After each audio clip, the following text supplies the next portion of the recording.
Buenas tardes, doctora y compañeros. En esta oportunidad vamos a hablar de una de las patologías dermatológicas más frecuentes en consulta, el acné. Vamos a explicar un poco el porqué. El acné viene a ser también denominado como acné vulgar. Viene a ser una enfermedad inflamatoria crónica o también recurrente, sobre todo de la unidad pilosebácea. Es importante mencionar que esta enfermedad es multifactorial porque van a intervenir factores tanto internos como externos que van a propiciar tanto su desarrollo como su perpetuación. Cabe resaltar que tiene dos tipos de impacto, el impacto médico y el impacto psicosocial, ya que el acné conforme se va desarrollando puede generar cicatrices permanentes, pueden ser persistentes en la adultez y pueden asociarse a lo que es el hiperandrogenismo en el caso de las mujeres, ya que vamos a ver más adelante que los andrógenos van a ser muy importantes para el desarrollo propio del acné. Ahora, en cuanto al impacto psicosocial, producto de estas lesiones que se van a formar en la piel, pueden generar baja autoestima, ansiedad, depresión e incluso el aislamiento social. Epidemiológicamente hablando, es una de las 8 enfermedades más frecuentes a nivel del mundo, afectando a más de 350 millones de personas. Esta tiene una prevalencia más en los adolescentes, en un 35 a un 90%, y empieza a generarse desde los 7 hasta los 12 años, que es justamente donde se da esos periodos de cambios hormonales en la pubertad, la adolescencia y la juventud. Predominantemente en los varones se da en la adolescencia. En el caso de las mujeres, esta es persistente en la edad adulta. El acné puede ser persistente o aparecer de nuevo o de nuevo en la edad adulta. Ahora, vamos a hablar un poco más sobre la anatomía y la fisiología propios de la unidad pilosebácea para entender un poco más cómo es que se genera el acné. Ahora, si recordamos, el acné principalmente se forma en las áreas del rostro, de la cara, pero también puede darse a nivel del pecho, los hombros, el cuello, incluso la espalda.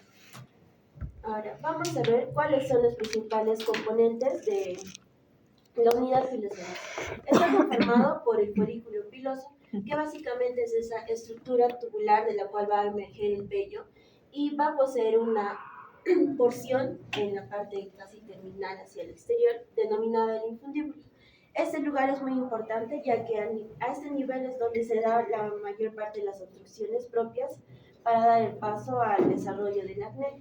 Ahora, también tenemos a las glándulas sebáceas, como se puede visualizar en la imagen.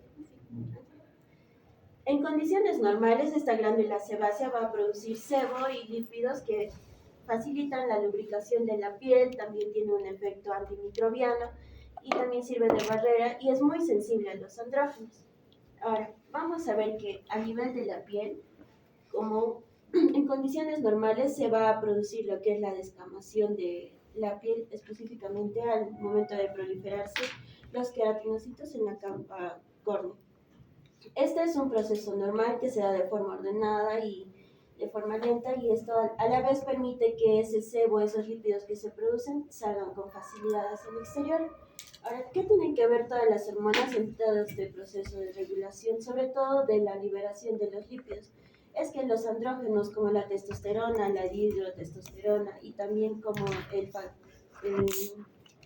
de crecimiento similar a la insulina 1 y las hormonas de crecimiento van a estimular a estas glándulas sebáceas para que liberen más lípidos o sebos, y también van a estimular la proliferación de los queratinocitos. Entonces, cuando hay una mayor producción de los andrógenos, estas glándulas sebáceas van a aumentar su producción de lípidos y también su tamaño. Ahora, ¿qué es lo que ocurre como tal para que se forme el acné? Tenemos, o se menciona como tal, 4 fases. Una fase de hiperqueratinización, de retención de sebo, de infección y de inflamación. Pero para entenderlo más vamos a agregar una fase de activación y la fase final, donde se da una mayor explicación de todas las formas del acné. En la fase inicial o de activación tenemos en un inicio una unidad pilosebácea normal, es decir, que libera o secreta ese sebo, esos lípidos, en cantidades normales para permitir esa lubricación, y los queratinocitos se descaman de forma ordenada. pero por diferentes factores, por eso se denomina multifactorial, ya sean genéticos, hormonales u otros, van a existir una mayor liberación de estos lípidos. Factores genéticos mayormente se asocian a los casos más severos o moderados que, como ya hemos visto, hay personas que realizan con mayor predominancia acné que otras personas que son muy leves en algunos casos. Ahora, en cuanto a lo hormonal, vamos a ver que principalmente los andrógenos, como la testosterona, la dihidrotestosterona, que cabe resaltar que la dihidrotestosterona también se produce en la misma glándula sebácea, de igual manera que la glándula suprarrenal o los testículos. La liberación de estos andrógenos genera, como ya se mencionó, el aumento del tamaño de estos glándulos y como tal mayor liberación de estos lípidos o el sebo. Ahora, también se menciona que puede haber una relación con la dieta, es decir, un alto consumo de glucosa, de lácteos, puede hacer que se libere más ese factor de crecimiento similar a la insulina y la insulina misma. Estos van a activar la vía del mTOR C1, que como tal aumenta la producción de lípidos, la proliferación de los queratinocitos y también de otros ácidos grasos monoinsaturados. Entonces, ¿qué es lo que sucede a este punto? Se producen más células de forma desordenada y se producen más ácidos grasos, pero no son los ácidos grasos que normalmente se producen, sino que, por así decirlo, son ácidos grasos tóxicos, ya que lo que se producía normalmente ha llegado hasta un punto en la que ya no son suficientes y por tanto ya no son los que normalmente se producían. Por tanto, hay una disminución del ácido linoleico y también la producción de estos ácidos grasos monoinsaturados, que lo que producen también es mayor inflamación y mayor proliferación celular. Asimismo, se da una oxidación del escualeno, producto de otros factores externos como el tabaco, la contaminación, que genera mayor irritación y también la formación de los lipoperóxidos. Ahora, como tal, como ya hemos visto, hay mayor liberación de lo que es los lípidos y mayor proliferación de los queratinocitos. Pasamos a la fase de hiperqueratinización folicular, que es básicamente se forma una combinación de ambos, de tal manera que ese lugar, denominado el infundíbulo, se obstruye. Se forma un microcomedón que es inicialmente invisible. Y como se ha tapado esa vía de eliminación de los lípidos que se siguen produciendo se van a acumular en el interior del folículo y lo que pasa es la siguiente fase, la retención del sebo.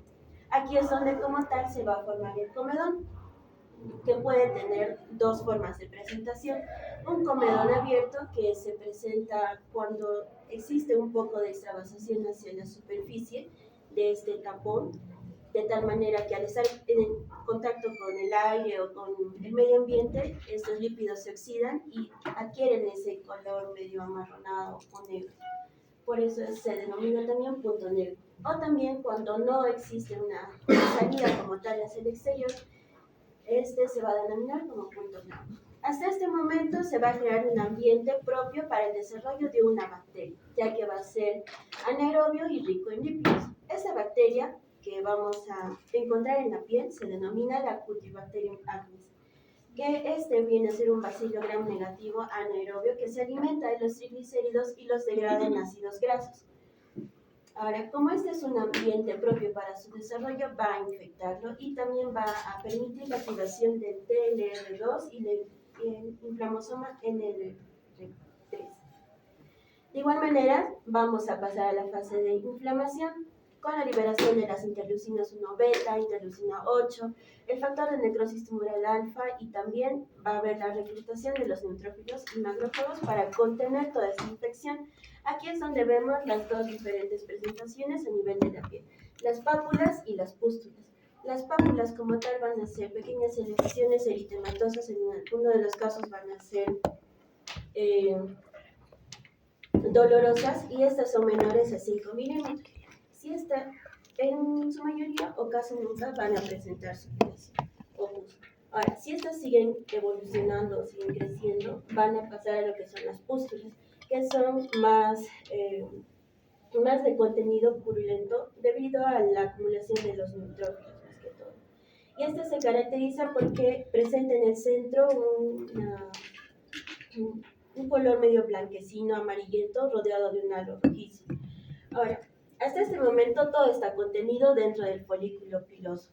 Si esto sigue creciendo, aumentando, llega a romper esta barrera de tal manera que se forman los nódulos o los quistes, que básicamente aquí el nódulo es mayor a 5 milímetros, es más duro o firme, de igual manera es más profundo y genera también dolor. Y si este se sigue extravasando con mayor supuración, se denomina lo que...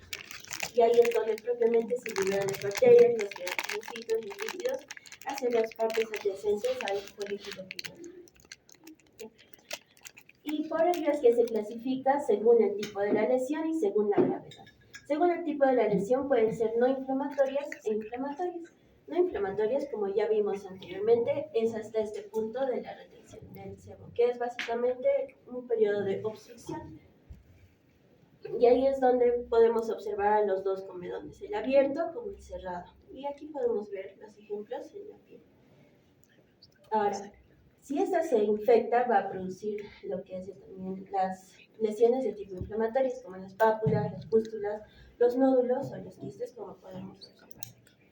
Ahora, según la gravedad, podemos ver que estas son leves, que se da más que todo en el periodo no inflamatorio, y moderadas, asociadas más a las pápulas y las pústulas, y severos cuando es más que todo los nódulos o los quistes. ¿Cuáles son los factores asociados? En general, ya mencionamos algunos de ellos. Uno de ellos es los factores genéticos por antecedentes familiares, y estos más que todo se dan en los estadios moderados a severos.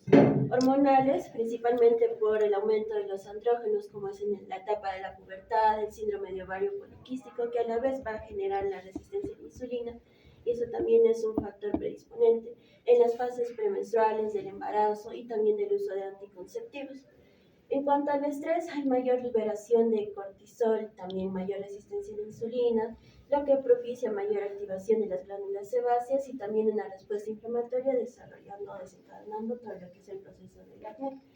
Dietético se ha mencionado, aunque no está totalmente comprobado, pero se menciona que dietas altas ricas en glucosa o lácteos puede llevar lo que es esos factores que generan la liberación mayor de lípidos y la diferenciación o producción de los queratinocitos. Medicamentos más que todo asociados a los corticoides o a los andrógenos, como los corticoides sistémicos, el litio, andrógenos anabólicos, isoniazida fenitoína. Cosméticos más que todo debido a la obstrucción que estos pueden generar a nivel del infundíbulo, generando esa acumulación de los lípidos. Mecánicos, producto de fricción con alguna superficie o al mismo rascado que algunos se pueden realizar.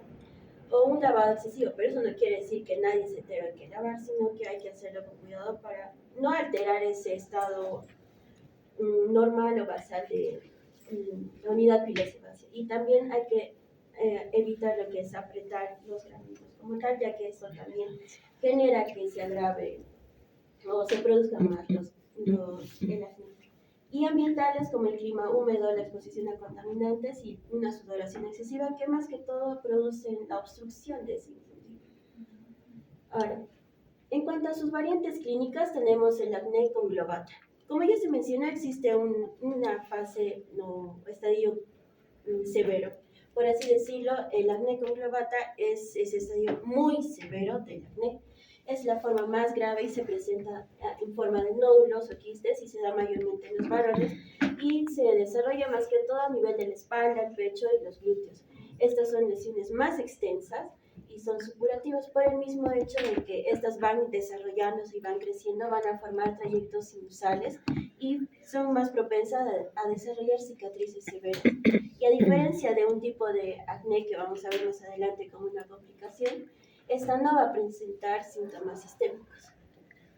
Ahora, el acné escoriado es más producto de esas lesiones mecánicas que uno se realiza en cuanto a su relación con las lesiones leves, es decir, los comedones. Estos más que todo van a ser tanto erosiones y cicatrices y se da más que todo en las mujeres y está asociado a trastornos psiquiátricos, por tanto el tratamiento puede incluir psicoterapia y antidepresivos. En cuanto al acné infantil, estos suelen aparecer entre los 3 a los 6 meses de edad Más que todo porque en este periodo hay un aumento de la producción de los andrógenos de forma transitoria, de tal manera que, como ya vimos, el andrógeno es el mismo que va a estimular a las glándulas sebáceas, es el mismo procedimiento que va a seguir, pero este es un periodo corto, no es tan extenso, y se da más que todo porque hay una mayor liberación de andrógenos en las niñas, en la glándula suprarrenal, en los niños en la glándula suprarrenal y los testículos, y más que todo estas tienden a desaparecer, por así decirlo, entre el primer y el segundo año de vida.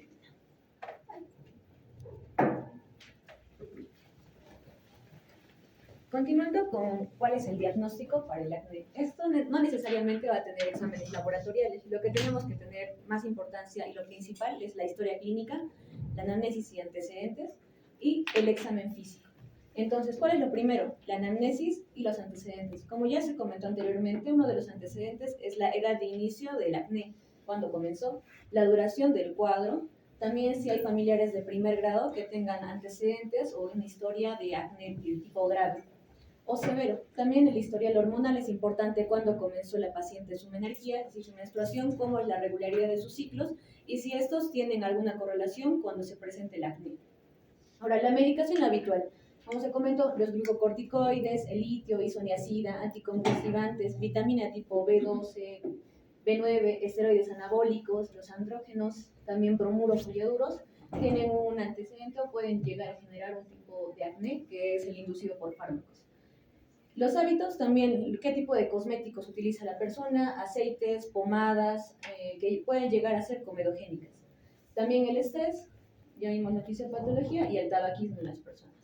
Ahora, ¿cómo es el examen físico cutáneo? ¿Qué tenemos que verificar? Primero, las lesiones. Si estas lesiones son polimorfas, ¿qué quiere decir? Que el acné en sí se presenta de diversas etapas.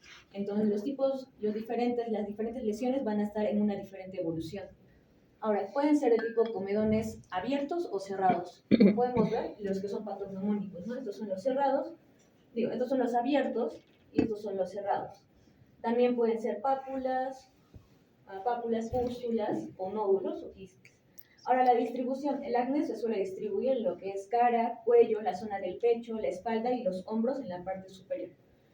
Ahora, en la detección de secuelas, tenemos que ver si es que hay cicatrices, hay hiperpigmentación postinflamatoria en los pacientes, sobre todo que tienen la tez un poco más oscura. Ahora, en cuanto al diagnóstico, también tenemos que considerar como cuarto paso la gravedad. Si es del tipo leve, que es el comedoniano, ya sea el tipo cerrado o abierto, y que hay ausencia de nódulos y pápulas. El grado 2 y 3, que va a incluir lo que son pápulas y pústulas, y el grado 3 que ya incluye nódulos inflamatorios, ya sean ocasionales en el pecho o en la espalda. Y el grado 4, que es el más grave o muy grave, que es el nódulo quístico. En este hay numerosos nódulos, quistes, que ya son dolorosos y pueden fusionarse incluso en la misma zona y tienen un alto grado de cicatrizarse y estos pueden generar un gran impacto, sobre todo psicológico. Ahora, ¿cuándo se pueden hacer pruebas complementarias o laboratoriales? Si empezamos a ver que ese acné tiene un trasfondo, no es netamente dermatológico, sino que puede ser incluso endocrinológico. Por ejemplo, pensamos en que puede ser un síndrome de ovario poliquístico, podemos pensar en una hiperinsulinemia también. Entonces se va a dosar lo que son la testosterona, la LH y la FSH. Ahora, en cuanto a hacer un estudio microbiológico, en esto cuando ya pensamos en una foliculitis de gram negativos. ¿Y cómo lo podemos pensar cuando hay acné de forma perioral en los pacientes? O tienen un uso prolongado de antibióticos orales o también que ya sea una infección por Staphylococcus aureus. Y eso se hace una biopsia y eso se hace un cultivo y se va a encontrar el agente. Ahora, también para hacer pruebas de tratamiento. En caso de que se utilice un tratamiento con isotretinoína, se va a requerir función hepática y niveles de lípidos. Ahora, ¿cuáles son los diagnósticos diferenciales? El primero y más importante es la rosácea. Esto vamos a diferenciar por la telangiectasis y también la distribución. El acné, como pueden ver, tiene una distribución facial a nivel del pecho, hombros y espalda. En cuanto a la rosácea, tiene una distribución más que todo a nivel del rostro. ¿Y cuál es lo que nos va a diferenciar? Que va a haber en la rosácea vasos sanguíneos visibles, ¿no? Un eritema centrofacial, telangiectasias, pápulas inflamadas y pústulas. También la edad de las personas. La rosácea se presenta en adultos más de 30 años. Es más centrofacial, encontramos en lo que es a nivel de las mejillas, de la nariz, del mentón. También tiene afectación a nivel ocular. Por ejemplo, puede ser síntomas de irritación ocular, una inyección conjuntival, un eritema ocular también, y puede ocurrir con el chalacio. También es netamente la piel se encuentra mucho más sensible y con más rubicules. A diferencia del acné, que este tiene más prevalencia en adolescentes y adultos jóvenes. Y se va a distribuir casi todo el rostro, no solamente zonas, no va a haber lo que son estas telangiectasias o inyecciones. Y podemos encontrar lo que son pápulas, comedones cerrados. El siguiente es la dermatitis perioral, que van a ser pequeñas pápulas eritematosas agrupadas alrededor de la boca. Y esto sobre todo se va a dar cuando el paciente tiene un antecedente de uso de corticoides tópicos. La foliculitis de Modex, que son pápulas y pústulas alrededor de la boca, ojos, y también se exacerba con los corticoides tópicos. La pseudofoliculitis de barba, que son pápulas inflamatorias, pústulas y cicatrices, sobre todo en pacientes que tienen un tipo de cabello muy curvado. ¿Se puede ver? Ahora, en cuanto a la hiperplasia sebácea, que es un tipo no inflamatorio de un diagnóstico diferencial, se dará sobre todo en adultos con antecedente de piel grasa. Son pápulas amarillentas, umbilicadas y ubicadas en frente y mejillas. La queratosis pilar va a ser un taponamiento folicular queratósico. Van a ser pequeñas pápulas foliculares en superficies ya sea de brazos o de muslos. Y el acné inducido por fármacos, que va a ser una erupción papulosa inflamatoria monomorfa, lo que significa que va a ser en una sola fase, a diferencia del acné que es polimorfa. Y eso se va a dar también por glucocorticoides, uno de los tantos, a los cuales tiene una propia denominación, que es la foliculitis esteroidea. Ahora, ¿cuál es el tratamiento en resumen? Una fase va a ser el cuidado diario del paciente, limpieza suave y constante, lavar la zona que esté afectada al menos 2 veces al día con agua tibia, limpiadores sintéticos que sean de un pH bajo. También productos que sean bajos en grasa, que tengan una base acuosa y esto evite que se obstruyan los poros. También una protección solar específica, ya sea con un FPS entre 30 y 50, y para evitar que se hiperpigmenten las lesiones. Y sobre todo, evitar manipular las lesiones, apretar, reventarlas. Esto va a generar que se causen cicatrices permanentes. Ahora, las escalas de tratamiento vamos a ver en cuanto a la severidad, si son leves, moderadas o severas. En los leves, por ejemplo, lo que son los comedones, se va a utilizar de primera línea un retinoide tópico, como la dapaleno, retinoína. Si son pústulas o pápulas, van a ser un antibiótico tópico con clindamicina o eritromicina, más el peróxido de benzoílo. En segundo nivel, a lo que son los retinoides tópicos, se le añaden lavados tópicos alternativos con ácido salicílico. En cuanto al moderado, en primera opción, en pápulas, pústulas o nódulos, se utiliza una terapia combinada, ya sea peróxido de benzoilo más un antibiótico o un retinoide más peróxido de benzoilo. En segunda línea son los antibióticos tópicos más antibióticos orales como la doxiciclina. Y el severo se usa en primera línea la isotretinoína oral y en segunda línea un antibiótico oral más un retinoide tópico y más peróxido de benzoilo. ¿Y cuál es lo importante? Que se tiene que hacer un uso responsable de los antibióticos. Estos para evitar la resistencia. Nunca se utiliza un solo antibiótico, sino siempre se combina, ya sea con peróxido de benzoilo o otros medicamentos, y se debe limitar su uso entre 3 a 4 meses. Ahora, ¿cuál es la siguiente fase? La fase de seguimiento. Entonces, al paciente siempre se le tiene que estar evaluando. Entre 2 a 3 meses se le hace una nueva evaluación. Luego continuar, si es que la primera evaluación, la fase inicial, está yendo correctamente bien, se hace una terapia de mantenimiento por 6 a 12 meses. Y en caso de que el paciente use isotretinoína oral, hay que hacerle sus exámenes laboratoriales, hepáticos y lipídicos. Ahora, ¿cuáles son las complicaciones? El más principal son los efectos psicológicos. En los pacientes que tienen acné, usualmente generan vergüenza, una baja autoestima o una ansiedad. En cuanto a las cicatrices, va a encontrarse cicatrices atróficas, como el boxer. En este caso es una cicatriz tipo caja, es el boxer. Va a ser más o menos de diámetro, unos 2 milímetros. Van a ser de bordes definidos, se puede decir. Y Usualmente estos sí son visibles a la luz. En cuanto al picahielo, va a ser uno que es mucho más cerrado, los bordes no son son delimitados y estos van a tener menos de 2 milímetros de diámetro, pero sí una profundidad.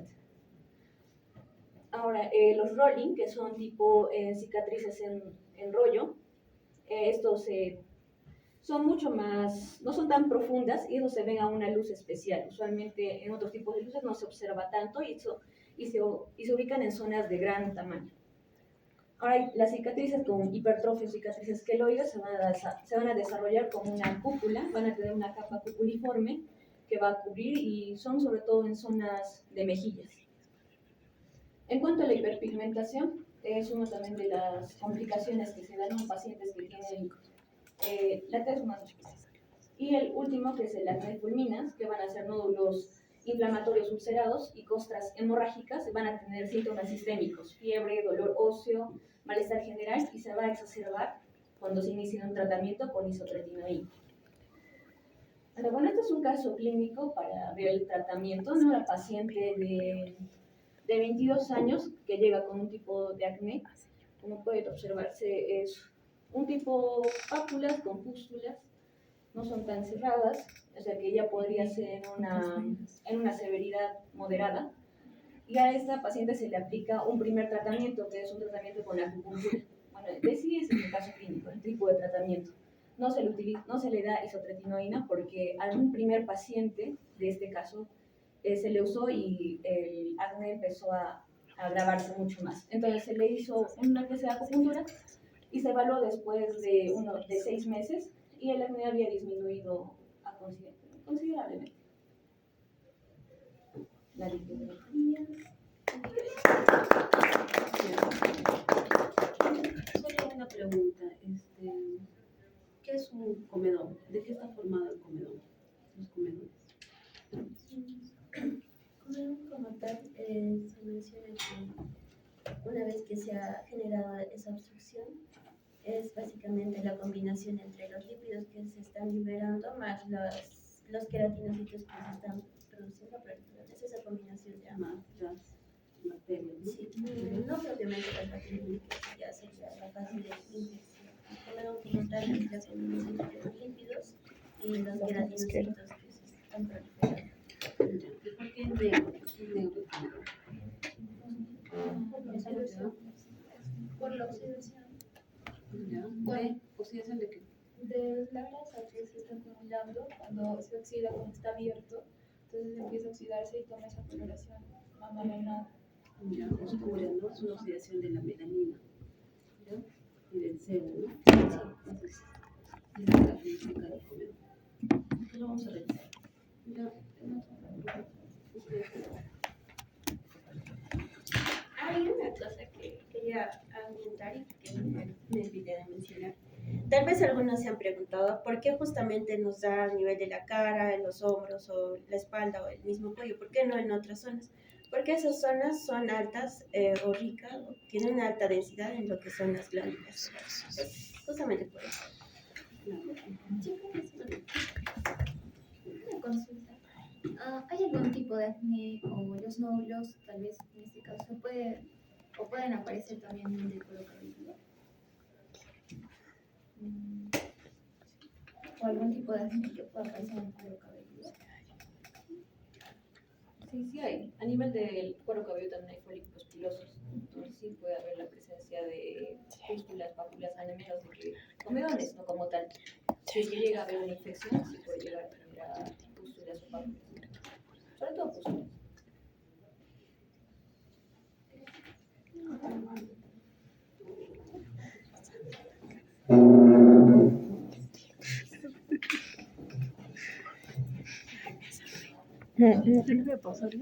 Ah, sí, por favor.